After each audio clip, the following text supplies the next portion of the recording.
నిన్న పులిదాడిలో లక్ష్మి అనే యువతి మృతి. నేడు అదే పులిదాడిలో తీవ్రంగా గాయపడి చావు బతుకుల్లో ఉన్న సురేష్ అనే రైతు.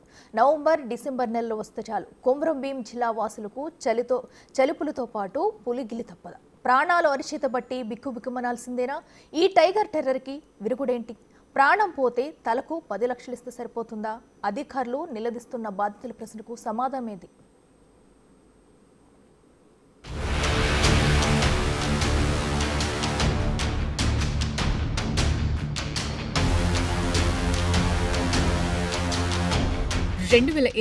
నవంబర్ 11న పులిదాడిలో 22 ఏళ్ల యువకుడు మృతి. 2020 నవంబర్ 29న పులిదాడితో మరో 17 ఏళ్ల యువతి మరణం. 2020 డిసెంబర్ 5న ఇద్దరు యువకులపై పులి దాడి, చెట్టెక్కి తప్పించుకున్న వైనం. 2020 నవంబర్ 15న 69 ఏళ్ల వృద్ధుడు టైగర్ అటాక్తో డెత్. తాజాగా 2024 నవంబర్ 29న 21 ఏళ్ల లక్ష్మిపై పులి దాడితో మృతి.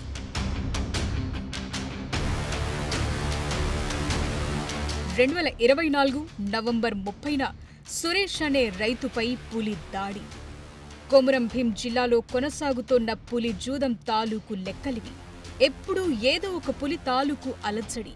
నిన్న పులిదాడిలో యువతి మృతి చెందడంతో ఇక్కడి ప్రజలు అరచేతిలో ప్రాణాలు పెట్టుకుని బతుకుతున్నారు. పత్తి చేలోకి వెళ్లేందుకు హడలెత్తిపోతున్నారు.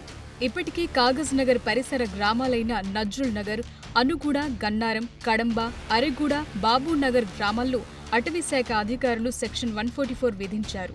రైతులు, ఇతర స్థానికులెవరూ బయటకు రావద్దని హెచ్చరించారు. టైగర్ అటాక్తో బలైన యువతి ఘటనతో అప్రమత్తమైన అటవీశాఖ అధికారులు పులి కదలికలపై దర్యాప్తు చేస్తున్నారు. దాడి చేసిన పులి మ్యాన్ ఈటర్ కాదని అంచనా వేశారు. కానీ యువతి మృతితో ఈ అభిప్రాయాన్ని మార్చుకున్నారు. మహారాష్ట్ర పులి విషయంలో భయపడినట్టే జరిగింది. అది మ్యాన్ ఈటర్గా మారినట్టు కనిపిస్తోంది. ఒకసారి మనిషి రక్తం రుచిమరిగాక మృగాలు ఆగవు. ఒంటరిగా కనిపించే వారిపై, బలహీనులపై అదును చూసి పంజా విసురుతుంటాయి. ఈ రాకాసి పులి మరోసారి పంజా విసిరింది. పులి దాడిలో తీవ్ర గాయాల పాలయ్యాడు సురేష్ అనే యువకుడు. సిర్పూర్ టీ మండలం దుబ్బగూడలో ఈ దాడి జరిగింది.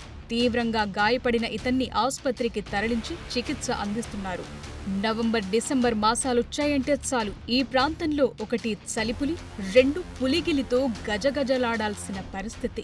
గన్నారం గ్రామానికి చెందిన 21 ఏళ్ల లక్ష్మిని పులి నోట కరుచుకుని వెళ్లేసరికి ఒక్కసారిగా ఉలిక్కిపడ్డారీ ప్రాంతవాసులు. బయటకు రావాలంటేనే భయపడిపోతున్నారు. అంతేకాదు 6 నెంబర్ గ్రామంలో పులి సంచరిస్తోందన్న సమాచారం అందటంతో విలేజ్ నంబర్ 1, 3, 5, 8, 9, 10ల్లో కూడా ఆంక్షలు విధించారు పోలీసులు. దయచేసి పత్తి చేలోకి వెళ్లొద్దంటూ హెచ్చరికలు జారీ చేశారు. ఇప్పుడు మన ఆసిఫాబాద్ జిల్లా కాగజ్ నగర్ ఫారెస్ట్ డివిజన్లో ఈస్గాం ఊర్లో ఒక చాలా సాడ్ ఇన్సిడెంట్ జరిగింది. ఈ రోజుకి ఒక అమ్మ చనిపోయింది. సో మన ప్రొసీజర్ ప్రకారం వెంటనే 20,000 ఇచ్చాము మన ఫ్యూనరల్ ఛార్జెస్కి. అండ్ బ్యాలెన్స్కి మన గవర్నమెంట్ స్ట్రక్స్ ప్రకారం 10 lakhs ఉన్నాయి. 10 లక్షకి ఈరోజే ఇస్తాము.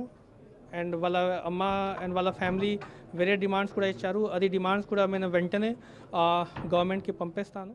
ఇప్పటి వరకు మొత్తం 6 ఘటనలు, మృతుల సంఖ్య 4. 2020 నవంబర్ 11న 22 ఏళ్ల యువకుడు పులిదాడిలో చనిపోగా, 2020 నవంబర్ 29న 17 ఏళ్ల యువతి టైగర్ అటాక్తో ప్రాణాలు కోల్పోయింది. 2020 డిసెంబర్ 5న ఇద్దరు యువకులు పులిని చూసి చెట్టెక్కి ప్రాణాలు అరచేతపట్టారు. ఇక 2022 నవంబర్ 15న 69 ఏళ్ల వృద్ధుడు పులిదాడి కారణంగా చనిపోయాడు.